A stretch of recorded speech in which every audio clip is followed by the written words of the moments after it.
Hello friends, at the time of the commencement of the constitution यानी 26 जनवरी 1950 को जब हमारा कॉन्स्टिट्यूशन लागू हुआ तो उस समय हमारे कॉन्स्टिट्यूशन में 7 फंडामेंटल राइट्स हुआ करते थे।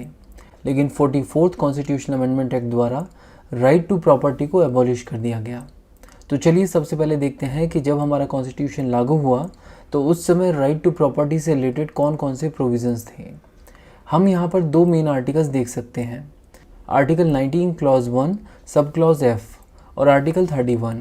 आर्टिकल 19 में कहा गया है कि आप किसी भी नई प्रॉपर्टी को खरीद सकते हो यानी एक्वायर कर सकते हो, वहाँ पर रह भी सकते हो, उसे होल्ड कर सकते हो और जब चाहे अपनी प्रॉपर्टी को बेच भी सकते हो यानी डिस्पोज ऑफ भी कर सकते हो। और आर्टिकल 31 में कहा गया है कि आपको आपकी प्रॉपर्टी से डिप्राइव नहीं किया जा सकता, यानी आपको आपकी प्रॉपर्टी से बाहर नहीं निकाला जा सकता except by the authority of law, यानी बिना किसी लॉ के आपको आपकी प्रॉपर्टी से हटाया नहीं जा सकता, आपसे प्रॉपर्टी छीनी नहीं जा सकती।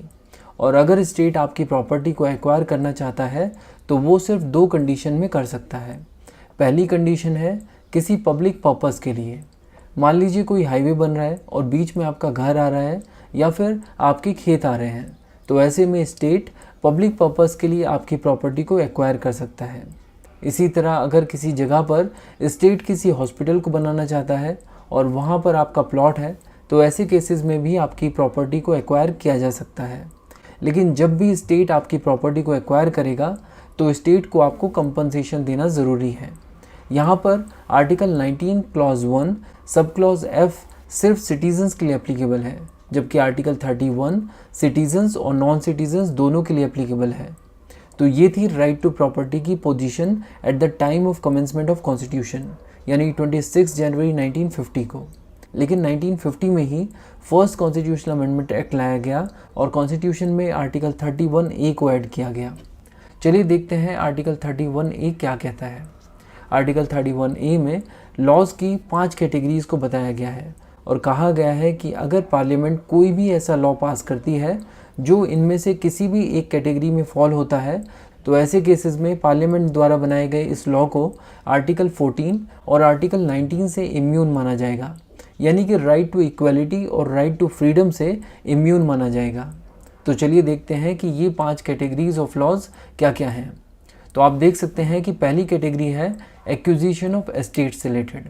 बेसिकली आज़ादी से पहले ज़मींदारों के पास बहुत बड़ी बड़ी लैंड हुआ करती थी, तो अगर स्टेट उन लैंड्स को एक्वायर करना चाहती है तो ये पहली कैटेगरी है।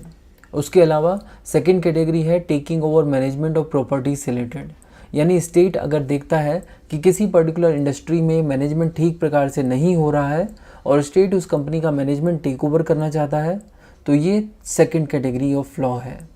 थर्ड कैटेगरी है एमलगमेशन ऑफ कॉर्पोरेशन की, यानी 2 या 2 से ज़्यादा कंपनीज़ को एमलगमेट या फिर मर्ज करने से रिलेटेड। और फोर्थ कैटेगरी है एक्सटिंग्विशमेंट और मॉडिफिकेशन ऑफ माइनिंग राइट से रिलेटेड। होता क्या था कि आज़ादी से पहले कई सारे ऐसे लोग थे जिनके पास माइनिंग राइट्स और लाइसेंसेस थे, तो अगर स्टेट कोई ऐसा लॉ बनाता है जो कि इनके माइनिंग लाइसेंसेस को रद्द करता है या फिर मॉडिफाई करता है तो इसे फोर्थ कैटेगरी ऑफ लॉ माना जाएगा। और लास्ट कैटेगरी यानी फिफ्थ कैटेगरी है extinguishment and modification of rights of directors और शेयर होल्डर्स ऑफ कॉरपोरेशन, यानी किसी भी कंपनी के डायरेक्टर और शेयर होल्डर्स के जो राइट्स हैं उनको ख़त्म करना या मॉडिफाई करने से रिलेटेड राइट्स को फिफ्थ कैटेगरी में रखा गया है। तो ये तो हम ऑलरेडी समझ चुके हैं कि पार्लियामेंट्री लॉ इनमें से अगर किसी भी कैटेगरी को बिलोंग करता है तो उसे आर्टिकल 14 और आर्टिकल 19 से इम्यून माना जाएगा, ऐसा आर्टिकल 31A में कहा गया है। लेकिन इसी के साथ साथ आर्टिकल 31A में ये भी कहा गया है कि स्टेट लेजिस्लेचर के द्वारा ऐसा कोई भी लॉ बनाया जाता है जो कि इनमें से किसी भी ऐसी कैटेगरी को बिलोंग करता है तो उसे आर्टिकल 14 और आर्टिकल 19 से तभी इम्यून माना जाएगा जब उस पर प्रेसिडेंट के एक्सेंट हों, यानी उस लॉ को गवर्नर द्वारा प्रेसिडेंट के लिए रिजर्व किया गया था और प्रेसिडेंट का उस पर अब एक्सेंट है, तो ऐसे केसेस में उसे आर्टिकल 14 और आर्टिकल 19 से इम्यून माना जाएगा। तो ये थी डिटेल्स आर्टिकल 31A की।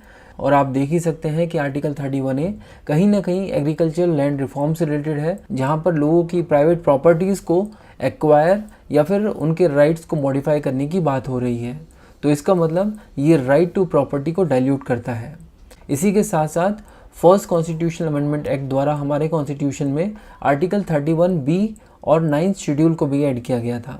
9th शेड्यूल को आप एक बंद डब्बे की तरह इमेजिन कर सकते हो, जिसमें अगर किसी भी लॉ को रख दिया जाए तो उस लॉ का जुडिशियल रिव्यू नहीं किया जा सकता। ये प्रोविज़न आर्टिकल 31B में किया गया था। हालांकि सुप्रीम कोर्ट ने IR कोहेलो मामले में इससे रिलेटेड काफ़ी सारे रेस्ट्रिक्शंस लगाए और कहा कि जुडिशियल रिव्यू से इस तरह की ब्लैंकेट इम्यूनिटी किसी भी लॉ को नहीं दी जा सकती। तो ये थी डिटेल्स आर्टिकल 31B और 9th शेड्यूल की। तो यहाँ पर भी हम देख सकते हैं कि राइट टू प्रॉपर्टी को डाइल्यूट करने की कोशिश की गई। इसके बाद अगर हम लोग बात करें 25th कॉन्स्टिट्यूशनल अमेंडमेंट एक्ट की, तो इस एक्ट के द्वारा हमारे कॉन्स्टिट्यूशन में आर्टिकल 31C को ऐड किया गया। यहाँ पर कहा गया कि अगर पार्लियामेंट कोई भी ऐसा लॉ पास करती है जो कि आर्टिकल 39B और आर्टिकल 39C के प्रोविजंस को इम्प्लीमेंट करने के लिए पास किया गया है, तो वो लॉ आर्टिकल 14 और आर्टिकल 19 से इम्यून होगा। बेसिकली आर्टिकल 39B और आर्टिकल 39C ये दोनों articles directive principles of state policy के पार्ट हैं और ये सोशलिस्टिक प्रिंसिपल्स की बात करते हैं। फॉर एग्जाम्पल आर्टिकल 39B कहता है कि कम्युनिटी के मटेरियल रिसोर्सेज की ओनरशिप और कंट्रोल को डिस्ट्रीब्यूट किया जाना चाहिए फॉर द कॉमन गुड, और article 39C concentration of wealth के अगेंस्ट है, यानी सरकार को ये जिम्मेदारी देता है कि वो ध्यान रखे कि कहीं ऐसा ना हो कि वेल्थ बस कुछ इंडिविजुअल्स के पास ही कॉन्सेंट्रेट हो जाए। तो अब इस अंडरस्टैंडिंग की लाइट में हम अगर आर्टिकल 31C को समझें तो आर्टिकल 31C बस यही कह रहा है कि अगर कोई भी लॉ आर्टिकल 39B और आर्टिकल 39C इनमें से किसी भी आर्टिकल के प्रिंसिपल्स को इम्प्लीमेंट करता है तो ऐसे लॉस को आर्टिकल 14 और आर्टिकल 19 से इम्यून रखा जाएगा, और साथ ही साथ इस तरह के लॉज को जुडिशियल रिव्यू से भी इम्यून माना जाएगा। हालांकि 1973 में केशवानंद भारती केस में सुप्रीम कोर्ट ने ये साफ कर दिया कि अगर कोई भी लॉ आर्टिकल 39B और आर्टिकल 39C के प्रिंसिपल्स को इम्प्लीमेंट करता है तो वो जुडिशियल रिव्यू के दायरे में रहेगा। तो हम देख सकते हैं कि आर्टिकल 31C द्वारा भी हमारे कॉन्स्टिट्यूशन में राइट टू प्रॉपर्टी को डाइल्यूट करने की कोशिश की गई। इसके बाद 42nd कॉन्स्टिट्यूशनल अमेंडमेंट एक्ट द्वारा आर्टिकल 31C को वापस से अमेंड किया गया। अब यहाँ पर कहा गया कि ऐसा कोई भी लॉ जो ना सिर्फ आर्टिकल 39B और आर्टिकल 39C को इम्प्लीमेंट करता है बल्कि हमारे कॉन्स्टिट्यूशन के पार्ट 4 यानी directive principles of state policy के किसी भी आर्टिकल को इम्प्लीमेंट करता है, तो ऐसे लॉ को आर्टिकल 14 और आर्टिकल 19 से इम्यून माना जाएगा। लेकिन ईयर 1980 में मिनर्वा मिल्स केस के जजमेंट में सुप्रीम कोर्ट ने आर्टिकल 31C में किए गए इन चेंजेस को खारिज कर दिया, और अब सिचुएशन यही है कि सिर्फ उन्हीं लॉज को आर्टिकल 14 और आर्टिकल 19 से इम्यून माना जाएगा जिनमें आर्टिकल 39B और आर्टिकल 39C से रिलेटेड प्रोविजंस को इम्प्लीमेंट किया गया है। तो हम देख सकते हैं कि 42nd कॉन्स्टिट्यूशनल अमेंडमेंट एक्ट ने भी राइट टू प्रॉपर्टी को डाइल्यूट करने की कोशिश की। इसके अलावा भी कई सारे और कॉन्स्टिट्यूशनल अमेंडमेंट लाए गए जिनके थ्रू राइट टू प्रॉपर्टी को डाइल्यूट किया गया, but 44th constitutional amendment act ने तो राइट टू प्रॉपर्टी से फंडामेंटल राइट होने का राइट ही छीन लिया। इसने आर्टिकल 31 को रिपील किया और साथ ही साथ article 19 clause 1 sub clause F को भी रिपील कर दिया, और यही दोनों आर्टिकल्स थे जिनकी वजह से right to property fundamental right हुआ करता था, क्योंकि ये दोनों आर्टिकल्स हमारे कॉन्स्टिट्यूशन के पार्ट 3 में एग्जिस्ट करते थे। अब क्योंकि इन दोनों आर्टिकल्स को रिपील कर दिया गया था तो राइट टू प्रॉपर्टी अब फंडामेंटल राइट नहीं रहा। अब राइट टू प्रॉपर्टी के लिए एक नया आर्टिकल बनाया गया जो है आर्टिकल 300A। हालांकि आर्टिकल 31A, 31B, 31C और 9th शेड्यूल को एज इट इज़ रहने दिया। तो 44th कॉन्स्टिट्यूशनल अमेंडमेंट एक्ट द्वारा राइट टू प्रॉपर्टी का ये जो नया आर्टिकल क्रिएट हुआ, इसे आप हमारे कॉन्स्टिट्यूशन के पार्ट 12 में देख सकते हैं। इसमें कहा गया है कि किसी भी पर्सन की प्रॉपर्टी बिना अथॉरिटी ऑफ लॉ के नहीं छीनी जा सकती। इसका मतलब ये हुआ कि आपकी प्रॉपर्टी एग्जीक्यूटिव एक्शन के अगेंस्ट तो प्रोटेक्टेड है, बट लेजिस्लेटिव एक्शन के अगेंस्ट प्रोटेक्टेड नहीं है। यानी अगर डिस्ट्रिक्ट एडमिनिस्ट्रेशन या फिर म्यूनिसिपैलिटी आकर आपका घर तोड़ना चाहे तो वो ऐसा तब तक नहीं कर सकती जब तक उससे रिलेटेड कोई सेंटर या स्टेट का लॉ एग्जिस्ट ना करता हो। तो अगर क्वेश्चन पूछा जाए कि राइट टू प्रॉपर्टी क्या एक फंडामेंटल राइट है, एक लीगल राइट है या फिर एक कॉन्स्टिट्यूशनल राइट है, तो ये बात तो साफ है कि राइट टू प्रॉपर्टी एक फंडामेंटल राइट नहीं है, क्योंकि इससे रिलेटेड कोई भी प्रोविज़न हमारे कॉन्स्टिट्यूशन के पार्ट 3 में एग्जिस्ट नहीं करता, बट इससे रिलेटेड प्रोविज़न हमारे कॉन्स्टिट्यूशन के पार्ट 12 में एग्जिस्ट करता है। इसीलिए ये एक लीगल और कॉन्स्टिट्यूशनल राइट है। तो इसीलिए आर्टिकल 300A के वॉयलेशन में आप सुप्रीम कोर्ट तो नहीं जा सकते under article 32, but high court ज़रूर जा सकते हो अंडर आर्टिकल 226। आर्टिकल 226 वही आर्टिकल है जिसके through high court writ issue कर सकता है। पर यहाँ पर गौर करने वाली बात यह है कि अब आपकी प्रॉपर्टी किसी भी लेजिस्लेटिव एक्शन द्वारा एक्वायर की जा सकती है और ऐसे में आपके पास गारंटीड राइट टू कंपनसेशन भी नहीं है। लेकिन क्या किसी भी तरह की कोई भी प्रॉपर्टी के लिए राइट टू कंपनसेशन नहीं है? इसको समझते हैं। देखिए, हमारे कॉन्स्टिट्यूशन में अभी भी कुछ ऐसे प्रोविजंस हैं रिलेटेड टू प्रॉपर्टी जहाँ पर गारंटीड राइट टू कंपनसेशन है। ऐसे दो प्रोविजंस हैं, आर्टिकल 30 और आर्टिकल 31A। आर्टिकल 30 कहता है कि अगर स्टेट किसी भी माइनॉरिटी इंस्टीट्यूशन की प्रॉपर्टी को एक्वायर करता है तो उसे कंपनसेशन देना ज़रूरी है। इसके अलावा अगर स्टेट किसी ऐसे इंसान की लैंड को एक्वायर करता है जो कि उसे पर्सनल कल्टीवेशन के लिए यूज़ करता है और ये लैंड स्टैट्यूटरी सीलिंग लिमिट के अंदर है, तो ऐसी लैंड को एक्वायर करते वक्त भी स्टेट को कंपनसेशन देना ज़रूरी है। अब यहाँ पर ये जो स्टैट्यूटरी सीलिंग लिमिट है इसे स्टेट द्वारा डिसाइड किया जाता है और क्योंकि ये दोनों आर्टिकल्स हमारे कॉन्स्टिट्यूशन के पार्ट 3 में मौजूद है इसीलिए ये फंडामेंटल राइट्स हैं, जबकि आर्टिकल 300A हम पहले ही देख चुके हैं कि ये फंडामेंटल राइट नहीं है, ये कॉन्स्टिट्यूशनल राइट है और लीगल राइट है। हेलो फ्रेंड्स, आज की वीडियो में हम लोग सेंटर स्टेट रिलेशंस के ट्रेंड्स की बात करेंगे। मतलब हम समझेंगे कि सेंटर स्टेट रिलेशंस समय के साथ कैसे बदलते रहते हैं। तो अगर हम सेंटर स्टेट रिलेशंस का एक चार्ट बनाएं तो चार्ट आपको कुछ ऐसा दिखेगा। आप देख सकते हैं कि 1967 से पहले सेंटर और स्टेट रिलेशंस में बहुत ही कम टेंशन्स थी, यानी 1967 से पहले सेंटर और स्टेट रिलेशंस काफ़ी ज़्यादा स्मूथ हुआ करते थे। बट 1967 के बाद सेंटर और स्टेट के बीच में जो रिलेशंस हैं वो लगातार तनावपूर्ण होते गए। ऐसा क्यों हुआ इसे समझते हैं। देखो, अगर सेंटर में जिस पार्टी की सरकार है उसी पार्टी की सरकार अगर स्टेट में भी हो तो इन दोनों के बीच में कैसे रिलेशंस होंगे? सिंपल सी बात है कि रिलेशंस स्मूथ होंगे, क्योंकि स्टेट का चीफ मिनिस्टर ज़्यादा आनाकानी करेगा तो उसे हटाकर किसी दूसरे लीडर को चीफ मिनिस्टर बना दिया जाएगा। बट अगर स्टेट में किसी दूसरी पार्टी की सरकार हो तब रिलेशंस कैसे होंगे? तब हम कह सकते हैं कि इस केस में इनके बीच में टेंशन्स होने की संभावना कुछ ज़्यादा है। तो हुआ क्या कि 1967 तक ज़्यादातर स्टेट्स में कांग्रेस की सरकार थी और सेंटर में तो थी ही थी, इसीलिए रिलेशंस स्मूथ थे। बट 1967 के इलेक्शंस में 9 स्टेट्स में कांग्रेस हार गई और यहाँ पर दूसरी पार्टियों की सरकार बनी और इसी वजह से 1967 के बाद से सेंटर और स्टेट के बीच में रस्साकसी शुरू हो गई। बट अब क्वेश्चन ये है कि टेंशन का कारण क्या था? तो कारण ये है कि स्टेट में जो नॉन कांग्रेस गवर्नमेंट बनी है वो बढ़ते हुए सेंट्रलाइजेशन को अपोज कर रही थी। उनका कहना था कि चीज़ें बहुत ज़्यादा ओवर सेंट्रलाइज की गई हैं, स्टेट्स को कम पावर दी गई हैं, जिसकी वजह से सेंट्रल गवर्नमेंट उनके स्टेट में अननेसेसरीली इंटरवीन करती है। तो सेंटर और स्टेट के बीच में जो टेंशन पॉइंट्स हैं उन्हें हम टोटल 3 पार्ट्स में कैटेगराइज कर सकते हैं। पहला, गवर्नर का रोल, दूसरा फाइनेंशियल रिसोर्स एलोकेशन, तीसरा स्टेट ऑटोनॉमी। अब आप देखिए कि किन किन चीज़ों के लिए स्टेट ने सेंटर को कटघरे में खड़ा कर दिया है। पहली कैटेगरी हमारी है गवर्नर के रोल से रिलेटेड। गवर्नर जो है वो स्टेट का हेड होता है, बट उसे अपॉइंट कौन करता है? सेंटर। इनफैक्ट अपॉइंटमेंट और डिसमिसल दोनों सेंटर ही करता है। इसीलिए स्टेट का ये डर लाजमी है कि गवर्नर सेंटर की तरफ बायस्ड हो सकता है। उसका रोल पार्टीशन हो सकता है, मतलब वो सेंटर की ही बात मानेगा। और हमें पता ही है कि गवर्नर के पास पावर होती है कि वो स्टेट बिल्स को प्रेसिडेंट की कंसिडरेशन के लिए रिजर्व कर सकता है और अगर ऐसे में सेंटर चाहे तो स्टेट को बिल्कुल काम ही ना करने दे। ऐसी सिचुएशन भी हो सकती है। तो गवर्नर का जो रोल है वो समटाइम्स स्टेट की टेंशन का कारण बन सकता है। इसके अलावा फाइनेंशियल रिसोर्स एलोकेशन। आपको पता है कि सेंटर स्टेट के साथ टैक्स शेयर करता है, ग्रांट्स इन एड भी देता है। तो शेयरिंग ऑफ फाइनेंसेस यहाँ पर टेंशन का कारण बन सकता है, क्योंकि सेंटर जो है वो फाइनेंशियल एलोकेशन में डिस्क्रिमिनेट कर सकता है। अगर सेंटर में मान लीजिए बीजेपी की सरकार है तो जिन स्टेट्स में बीजेपी रूल कर रही है उनको ज़्यादा ग्रांट्स मिल जाएंगी। दूसरी पार्टीज़ अगर स्टेट में रूल करती हैं तो उनको कम ग्रांट्स मिलेंगी। ऐसा हो सकता है।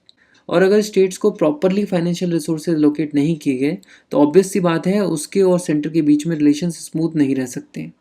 टेंशन का तीसरा मुख्य कारण हो सकता है स्टेट ऑटोनॉमी में सेंटर का इंटरवेंशन। फॉर एग्जांपल, अगर स्टेट किसी भी रीज़न के लिए प्रेसिडेंट रूल लगा दे और ऐसा हो भी रहा था हमारे देश में। कांग्रेस जब पावर में थी तो उन्होंने कई स्टेट्स में छोटे मोटे रीजंस देकर स्टेट में प्रेसिडेंट रूल लगवा दिया था। इसके अलावा सेंटर जो है वो चीफ मिनिस्टर के अगेंस्ट इंक्वायरी कमीशन भी अपॉइंट कर सकता है। इसके अलावा प्लानिंग कमीशन, जो कि मात्र एक एग्जीक्यूटिव बॉडी थी, उसको इतनी ज़्यादा पावर दे रखी थी कि स्टेट के प्रोजेक्ट्स की मंजूरी भी प्लानिंग कमीशन से लेनी पड़ती थी। और कई बार ये भी देखा गया है कि मौका मिलते ही सेंटर जो है वो स्टेट लिस्ट के सब्जेक्ट्स को इंक्रोच कर लेता है। इसका एक रीसेंट एग्जाम्पल है, लास्ट ईयर कोविड-19 को टैकल करने के लिए सेंटर ने डिजास्टर मैनेजमेंट एक्ट 2005 की आड़ में इंडिया के सभी स्टेट्स पर अपनी गाइडलाइंस थोप दी। अब कुछ स्टेट्स का कहना था कि पब्लिक हेल्थ जो है वो एक स्टेट सब्जेक्ट है एंड दे नो बेटर कि हमें इसे कैसे मैनेज करना है। केरला ने काफ़ी प्रोटेस्ट किया कि उनके स्टेट में गाइडलाइंस को रिलैक्स किया जाए। उन्होंने डेटा भी शो किया कि they can manage better themselves, but center ने एक नहीं सुनी। इसके बाद all India services, IAS, IPS और इंडियन फॉरेस्ट सर्विसेज, इनके रिक्रूटमेंट जो है वो सेंटर करता है and then these people handle the biggest positions in the state. तो स्टेट को इस बात की हमेशा टेंशन रहती है कि भाई ये लोग आप ही के ऑफिसर हैं, सेंटर के ऑफिसर हैं और सेंटर ही इनको रिक्रूट करता है, उन्हीं के प्रति ये लॉयल रहेंगे हमेशा। इसके अलावा जो सेंट्रल फोर्सेज हैं जैसे कि CAPF, CRPF, ये कभी भी स्टेट में डिप्लॉय कर दी जाती हैं to maintain law and order. इसका भी अभी एक रीसेंट एग्जांपल है कि दिल्ली में फार्मर्स प्रोटेस्ट को रोकने के लिए CRPF को डिप्लॉय कर दिया गया था। इसके अलावा सेंटर जो है वो पॉलिटिकल पर्पस के लिए भी इलेक्ट्रॉनिक मीडिया का इस्तेमाल करता है, जैसे कि दूरदर्शन, विविध भारती, क्योंकि ये भी सेंटर के कंट्रोल में है और इनके थ्रू अपने पॉलिटिकल एजेंडाज सेंटर हर एक स्टेट के लोगों तक पहुंचाते रहता है। ये सब फैक्टर्स स्टेट की ऑटोनॉमी में बाधा क्रिएट करते हैं। तो ये सब रीजंस हैं जिनके चलते स्टेट और सेंटर के बीच टेंशन्स क्रिएट हो जाती हैं। तो जब टेंशन है तो टेंशन को दूर करने की दवा भी होनी चाहिए। तो इस दवाई को बनाने के लिए कई कोशिशें की गई। 1966 में सेंटर ने ARC यानी एडमिनिस्ट्रेटिव रिफॉर्म्स कमीशन अपॉइंट किया। इस कमीशन ने अपनी रिकमेंडेशन दी पर उसे इम्प्लीमेंट नहीं किया गया। फिर 1969 में राजमन्नार कमेटी अपॉइंट की गई। 1973 में आनंदपुर साहिब रेजोल्यूशन लाया गया। 1977 में वेस्ट बंगाल मेमोरेंडम, 1983 में सरकारिया कमीशन और फाइनली 2007 में पंछी कमीशन। हेलो फ्रेंड्स, आज की वीडियो में हम लोग इमरजेंसी प्रोविजंस को शुरू करेंगे।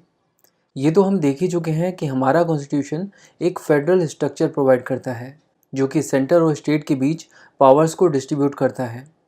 सेंटर स्टेट रिलेशंस को पढ़ते समय इस पावर डिस्ट्रीब्यूशन को हम अच्छे से कवर कर चुके हैं। बट अगर किसी स्टेट में इंटरनल डिसरप्शन हो जाए, एक ऐसा वॉयलेंट डिस्टर्बेंस जो कि स्टेट एडमिनिस्ट्रेशन को पूरी तरह से पैरालाइज कर दे, तो अगर ऐसा होता है तो इसका मतलब ये निकलेगा कि इंडिया के एक स्टेट में अब कॉन्स्टिट्यूशन के आधार पर चीज़ें नहीं हो पा रही हैं और ये इंडिया की यूनिटी और इंटीग्रिटी के लिए थ्रेट होगा।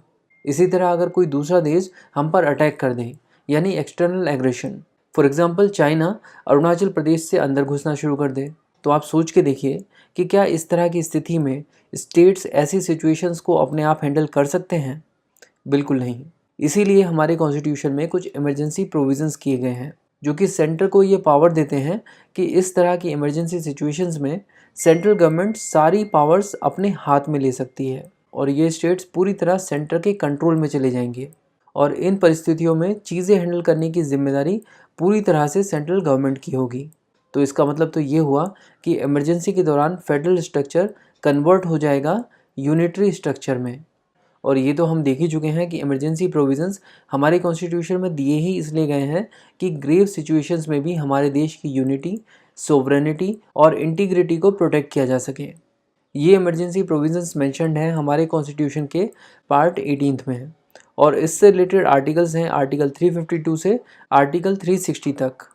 यानी ये वो आर्टिकल्स हैं जो यूनियन गवर्नमेंट को रिक्वायर्ड पावर्स देते हैं एबनॉर्मल सिचुएशंस को इफेक्टिवली हैंडल करने की। हमारे कॉन्स्टिट्यूशन में 3 तरह की इमरजेंसी मेंशन की गई हैं: नेशनल इमरजेंसी, प्रेसिडेंट्स रूल और फाइनेंशियल इमरजेंसी। प्रेसिडेंट्स रूल को स्टेट इमरजेंसी और कॉन्स्टिट्यूशनल इमरजेंसी भी कहा जाता है। नेशनल इमरजेंसी प्रोक्लेम की जाती है जब भी कभी कोई एक्सटर्नल एग्रेशन हो या फिर इंटरनल डिस्टर्बेंस के केस में भी। और प्रेसिडेंट्स रूल किसी भी स्टेट में तब लगाया जा सकता है जब उस पर्टिकुलर स्टेट की कॉन्स्टिट्यूशनल मशीनरी फेल कर गई हो। अब देखते हैं कि फाइनेंशियल इमरजेंसी कब लगाई जा सकती है। फाइनेंशियल इमरजेंसी तब लगाई जा सकती है जब देश में फाइनेंशियल स्टेबिलिटी या फिर क्रेडिट से रिलेटेड कोई थ्रेट हो। अब ये फाइनेंशियल स्टेबिलिटी किन सिचुएशंस में ख़राब होती है या फिर ये कॉन्स्टिट्यूशनल मशीनरी किन सिचुएशन में फ़ेल होती है और कॉन्स्टिट्यूशनल मशीनरी फेल होने का मतलब क्या है, इन सब टर्मिनोलॉजीज़ को हम आगे की वीडियोस में डिटेल में कवर करेंगे। बट यहाँ पर एक चीज़ जानना ज़रूरी है और वो ये कि 44th अमेंडमेंट एक्ट ने नेशनल इमरजेंसी लगाने की जो कंडीशन है इंटरनल डिस्टर्बेंस को, इसको रिप्लेस करके आर्म्ड रिबेलियन कर दिया था। यानी नेशनल इमरजेंसी एक्सटर्नल एग्रेशन और आर्म्ड रिबेलियन के केस में लगाई जा सकती है। अब देखते हैं इन डिफरेंट इमरजेंसी से रिलेटेड आर्टिकल्स। आर्टिकल 352, 353, 354, 358 और 359 ये वो आर्टिकल्स हैं जो नेशनल इमरजेंसी से रिलेटेड हैं। आर्टिकल 356 और 357 ये प्रेसिडेंट रूल से रिलेटेड हैं और फाइनेंशियल इमरजेंसी से रिलेटेड आर्टिकल है आर्टिकल 360। तो अब बस बच गया आर्टिकल 355, जिसके थ्रू हमारा कॉन्स्टिट्यूशन सेंटर के ऊपर ये ड्यूटी इम्पोज करता है कि सेंटर ये इंश्योर करेगा कि सभी स्टेट्स में गवर्नमेंट कॉन्स्टिट्यूशन के प्रोविज़न के हिसाब से ही चल रही है। तो आर्टिकल 355 सेंटर को ये ड्यूटी देता है और सेंटर इस ड्यूटी को पूरा करने के लिए आर्टिकल 356 के थ्रू प्रेसिडेंट रूल लागू कर सकता है।